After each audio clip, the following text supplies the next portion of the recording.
નમસ્કાર, હું ચૌધરી પ્રિયદર્શન. સ્વાગત છે આપનું ખલાસી ન્યૂઝ ચેનલમાં. આજે લોકસભાની ત્રીજા તબક્કાની ચૂંટણીનું મતદાન થઈ રહ્યું છે.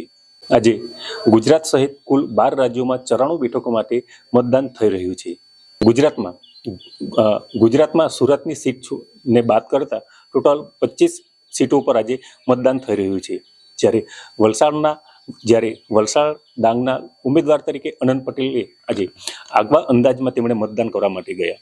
તેઓ સૌપ્રથમ આજે માતાજીના દર્શન કર્યા અને તેમના મિત્રો સાથે બાઇક પર જઈને તેમણે આમ નાગરિક તરીકે જઈને તેમણે મતદાન કર્યું છે.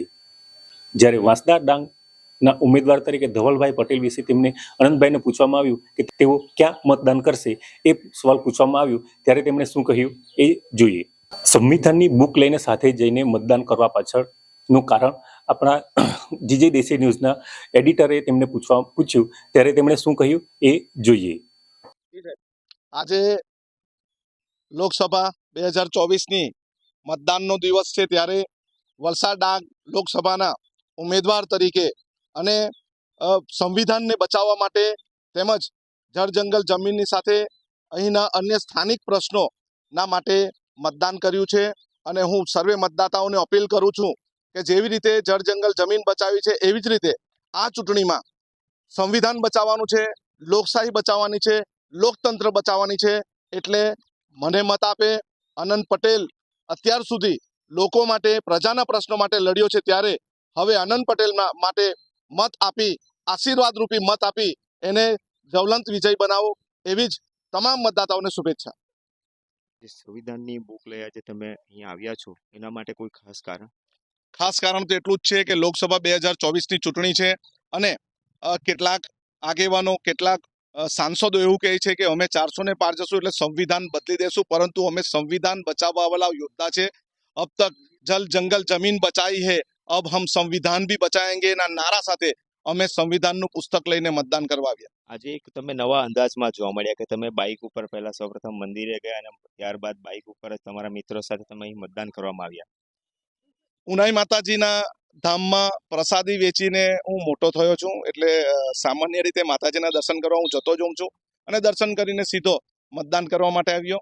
અને મતદાન પણ આજે એટલું જ જરૂરી છે, હું તમારા માધ્યમથી કહું છું કે સંવિધાન જો બદલાઈ જશે, સંવિધાનની પુસ્તક બદલાઈ જશે, બાબા સાહેબ આંબેડકર દ્વારા વિશ્વ વિખ્યાત જે સંવિધાનની બુક છે, એ સંવિધાન જો બદલાઈ ગયું તો આપણું અનામત આદિવાસી સમાજનું હોય, કોળી સમાજનું હોય, માછી સમાજનું હોય, મુસ્લિમ સમાજનું જે સામાજિક શૈક્ષણિક વર્ગનું પછાત અને આર્થિક રીતે પછાતનું અનામત પણ બદલાઈ જશે અને લોકશાહી પણ લૂંટાઈ જશે. અમે લોકશાહી અને લોકતંત્ર બચાવવા માટે સંવિધાનનું પુસ્તક લઈને અહીં આવ્યા છે. જ્યારે આપણા આદિવાસી વિસ્તારમાં સૌથી વધારે વોટર્સ છે, તો આજે તમને શું લાગે છે કેટલા ટકા વોટિંગ કરી અને આદિવાસી નેતાને સમર્થન કરશે? 70 થી 80% વોટિંગ થશે અને ગ્રામ્ય વિસ્તારમાં સૌથી વધુ વોટિંગ થશે. ગ્રામ્ય વિસ્તારના લોકોનો ઉત્સાહ ખૂબ, ઉમંગ ખૂબ મોટો છે અને એના કારણે જ અમે આ ચૂંટણી પણ જીતીશું. અને એક બાજુ ધવલ પટેલ છે, એ પણ આદિવાસી નેતા છે અને આપણા વાંસદા તાલુકાના જ છે, તો એ ધવલ પટેલનું આજે વોટિંગ ક્યાં આવશે એ કોઈ ખબર છે?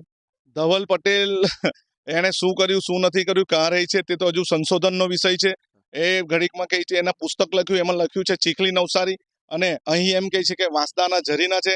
એક બાજુ સુરતનું એમનું મતદાન છે, સુરતમાં એમનું નિવાસ સ્થાન છે, એવું વાત છે. એટલે સંશોધનનો વિષય છે, એ અમારો વિષય નથી, એ ભાજપનો વિષય છે. પરંતુ અત્યાર સુધી અમે જળ જંગલ જમીનની સાથે સ્થાનિક યુવાનોના પ્રશ્ન, નોકરીના પ્રશ્ન, પ્રાથમિક શિક્ષકોના પ્રશ્ન, આંગણવાડીના પ્રશ્ન, આશા વર્કરોના પ્રશ્ન અને પાણીના પ્રશ્ન, દરેક પ્રશ્ને અમે લડત ચલાવી છે. ત્યારે આજે સંવિધાન બચાવવા માટેની લડતમાં બધા જ લોકો, યુવાનો, મહિલાઓ બધા સહકાર આપશે એટલી જ સૌને અપીલ પણ છે અને અભ્યર્થના પણ છે.